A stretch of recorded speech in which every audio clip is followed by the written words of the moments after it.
Hello, readers. Happy book week.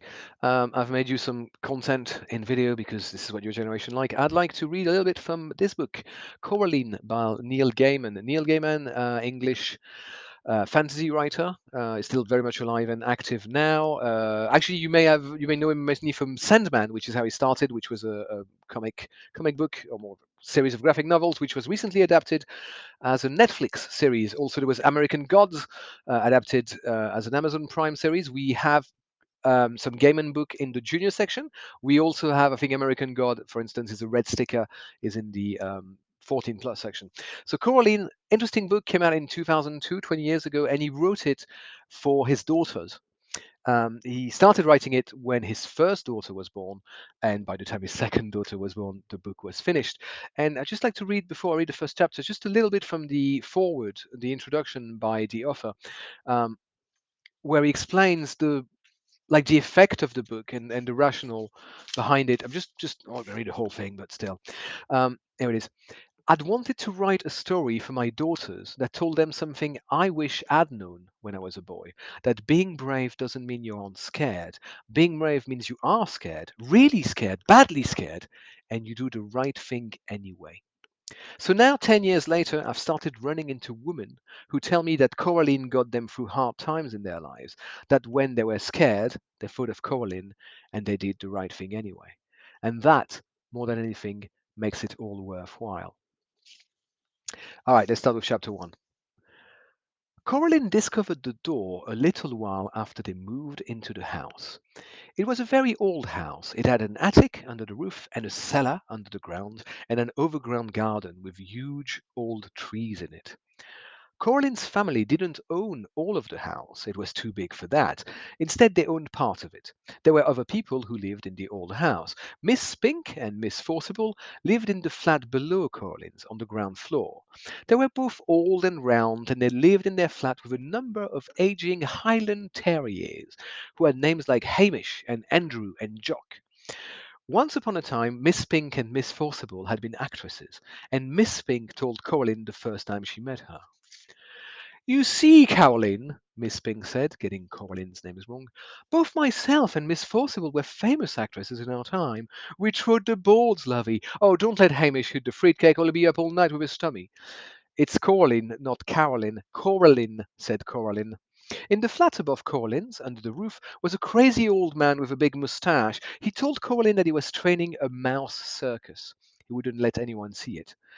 One day, little Caroline, they all get it wrong. Little Caroline, when they are all ready, everyone in the whole world will see the wonder of my mouse circus.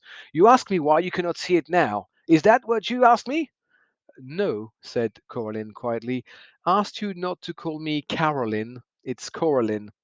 The reason you cannot see the mouse circus, said the man upstairs, is that the mice are not yet ready and rehearsed. Also, they refuse to play the songs I have written for them. All the songs I have written for the mice to play go oompa oompa, but the white mice will only play toodle oodle like that. I am thinking of trying them on different type of cheese. Coraline didn't think there really was a mouse circus. She thought the old man was probably making it up. The day after they moved in, Coraline went exploring. She explored the garden. It was a big garden. At the very back was an old tennis court. But no one in the house played tennis, and the fence around the court had holes in it, and the net had mostly rotten away. There was an old rose garden filled with stunted, fly-blown rose bushes. There was a rockery. There was all rocks. There was a fairy ring made of squidgy brown toadstools, which smelled dreadful if you accidentally trod on them. There was also a well. On the first day Coraline's family moved in, Miss Spink and Miss Forcible made a point of telling Coraline how dangerous the well was, and they warned her to be sure she kept away from it. So Coraline set off to explore for it, so that she knew where it was to keep away from it properly.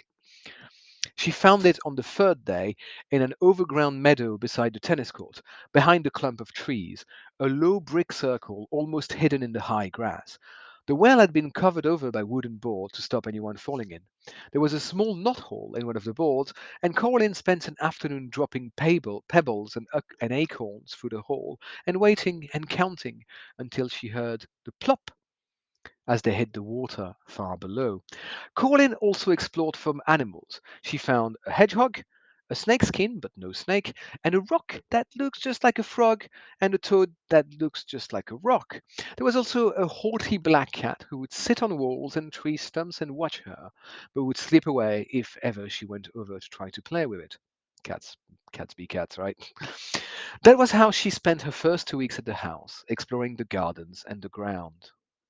And if you'd like to find out more, you're gonna have to read it yourself. Get a couple of copy in the junior section of the library. It's book week. It's book week every week, as far as I'm concerned. Reading is the best thing in the world. It takes you away from the world. It focuses your eyes on doing something, and you can learn so much more and explore all of those imaginary worlds that brings a wealth and richness to your life that it would be a shame to deprive yourself of. Anyway, do read and borrow books, book week, etc.